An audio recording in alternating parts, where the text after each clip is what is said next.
You're watching the K2 News at 6 on Wyoming's Station of the Year. We begin with breaking news tonight. A second Yellowstone worker has passed away this summer. Cassandra Wyfrich's body was discovered yesterday at the Old Faithful Lodge. The 21-year-old had reportedly missed several shifts as a concession employee and even missed meeting her family the previous day as planned. And details around the Twin Bridges Montana native's death are limited, Al Nash, a parks official, tells us, and the investigation is ongoing. And new tonight at 6, a Cheyenne man is accused of taking matters into his own mouth. That's right, Andrew. According to reports, he sunk his teeth into a Cheyenne police officer. K2's Jordana Marie is chomping at the bit and brings us this report. It started early Saturday morning when Cheyenne police got a call for a disturbance at the downtown parking garage. Police say as they approached 21-year-old Ladarius Lyles, he became aggressive and uncooperative.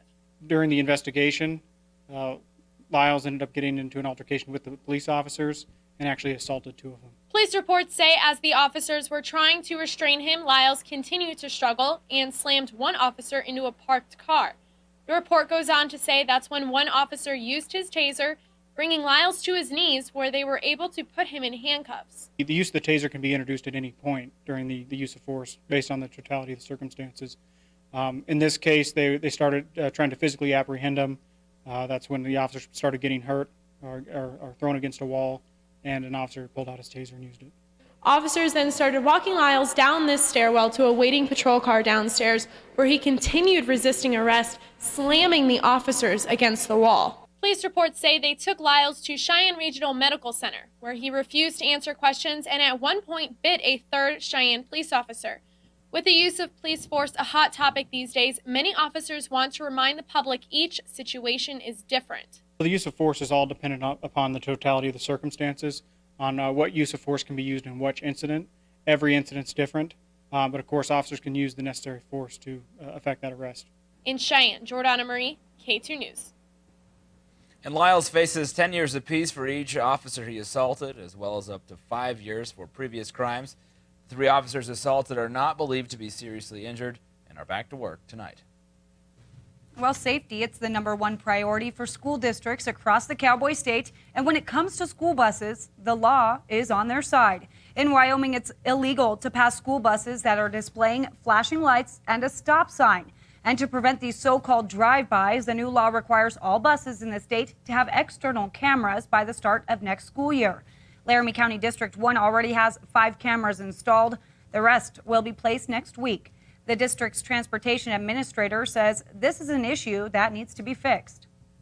We have to do our part in educating the public and the community as to why they're put there.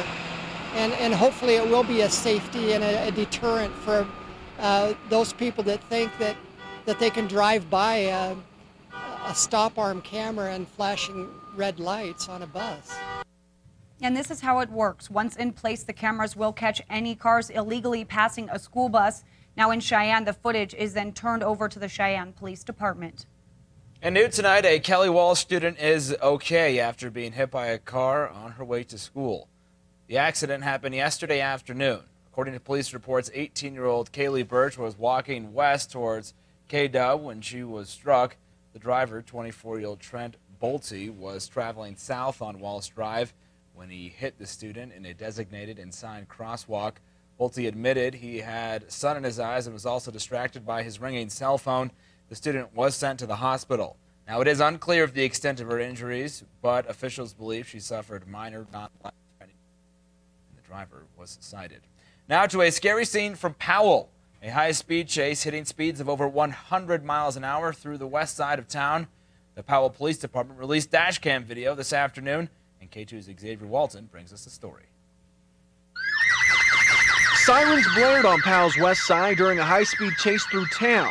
The suspect, 25-year-old Israel Silva, allegedly stole 2 vehicles and fired gunshots into 3 others, which police are now saying had stolen items inside them. Silva took Powell police through neighborhoods, running stop signs, like you're seeing right here in this dash cam video. During the pursuit, the subject was throwing items from the truck, including a handgun.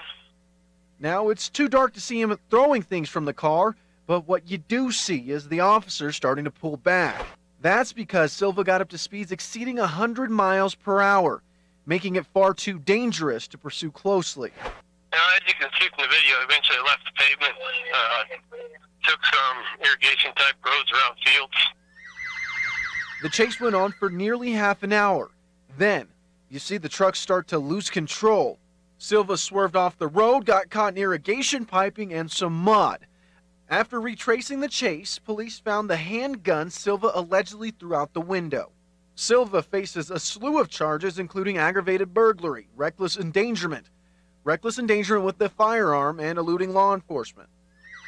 In Powell, I'm Xavier Walton, K2 News. In other news now tonight, plans are underway to put up a statue in honor of the Mills K-9 unit that died in a hot car last month. Officer Nix was a narcotics dog for the Mills Police Department for about 7 years. The Mills Police Chief has confirmed to us that they do plan on contracting a local artist for the job and will have a fund set up. That public can donate to in the next few weeks, of course, and we will keep you updated as soon as that information becomes available. Allie, it was a pretty wet day out there today. It really was, Andrew. I listened to the weather forecast, but I'm in denial most of the time when he talks about rain. So waking up to the rain was kind of a downpour. Kind of felt like your hometown, Seattle.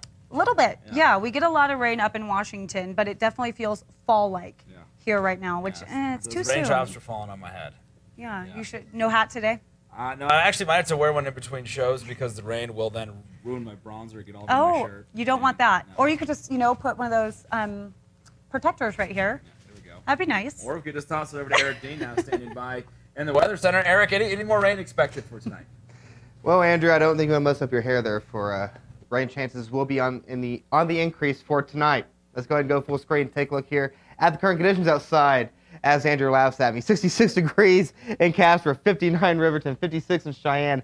At the Natrona County Airport, humidity is at 61%.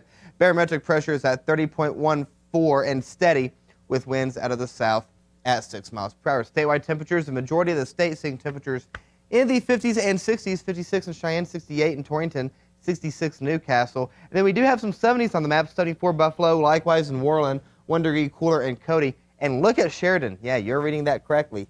80 degrees with 53 in Rock Springs. So here's the Advanced Track Live Radar Network. As you can see, a lot of splash and dash showers on the radar right now. We do have one lone shower over towards Cheyenne, then one up towards the Gillette area. So for the remainder of today, just a general risk of severe weather, not really expecting much. The heaviest part, if anything, will be over towards the Cheyenne area, over towards Carpenter, Pine Bluffs, that area there. So for tonight, we're going to see 55 degrees by 11 p.m. Notice we're going to see partly cloudy skies until 5 a.m. Then it's just going to be straight cloudy. We're going to drop from 55 down to 50, and then in just a few minutes, high pressure will dominate for a while. We did have rain today, and the 80s will return. I will plot this on the advanced track coming up in just a few minutes, guys. Back to you.